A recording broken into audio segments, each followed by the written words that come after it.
Okey. Kita point dia tadi adalah sebab kita nak maintain kita punya energy kan. Okey. So salah satu benda yang kita boleh gunakan adalah kita punya purpose lah dalam life.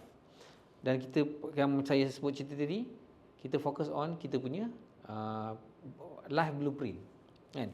Sebab sooner or later, ataupun you suka tak suka, one day you kena retire lah. Betul tak?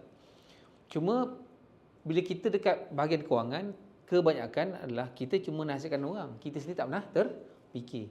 Dan bahayanya kita dalam agensi, dalam insurance business ni, kadang-kadang bila commission dah besar, kita anggap commission tu adalah kita punya income, sedangkan commission tu adalah kita punya revenue kan, hasil jualan. Income adalah sebahagian daripada hasil jualan. Sebab apa? Tolak expenses semua, everything kan. Dan kita tak ada EPF kecuali ada RGB lah. Dan jadi untuk memudahkan nak bagi kita ada spark benda ni, kita kena create lah purpose kita kan. Dia sama, benda ni saya boleh gunakan banyak lah, sama ada nak gunakan untuk you punya specific purpose. Sebagai contoh tadi, macam ada yang nak simpan duit untuk parent pergi haji katakan dalam masa 3 tahun kan. Itu short term. Yang tu clear lah, senang. Contoh macam nak pakai 50,000 dalam masa 3 tahun katakan. So 1 bulan mungkin kena bayar simpan dalam 2,000 lah. 2,000. So nak capai 2,000 tu mungkin nak ambil masa dalam masa 6 bulan. Kan? So maksudnya sebulan 300. So 300 setengah. Maksudnya dalam sale, kena buat sale dalam lebih kurang 25,000 lah.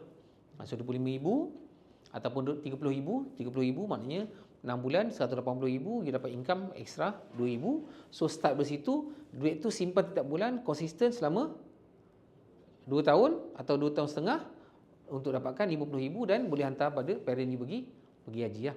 Okay. So yang ni sekarang ni sama juga. So kalau kata nak retire, kita kena set lah kan, bila kita nak retire. So ini katakanlah kita punya EOL. Apa EOL? Kan? Sebab mati tak boleh kan, netizen marah. Saya cerita mati, okey tak apa, end of life. Kan? Netizen, kita pun netizen juga. Okey. End of life. So sebelum end of life ni, adakah kita nak terus retire masa mati ataupun sebelum tu lah kan? Okey. Katalah kita retire kat sini. So kita set umur berapa? Okey, katalah 60. So sekarang kita kat sini berapa? Average. Katakanlah 30. Kalau 30 ni kita ada lebih kurang 30 tahun. 10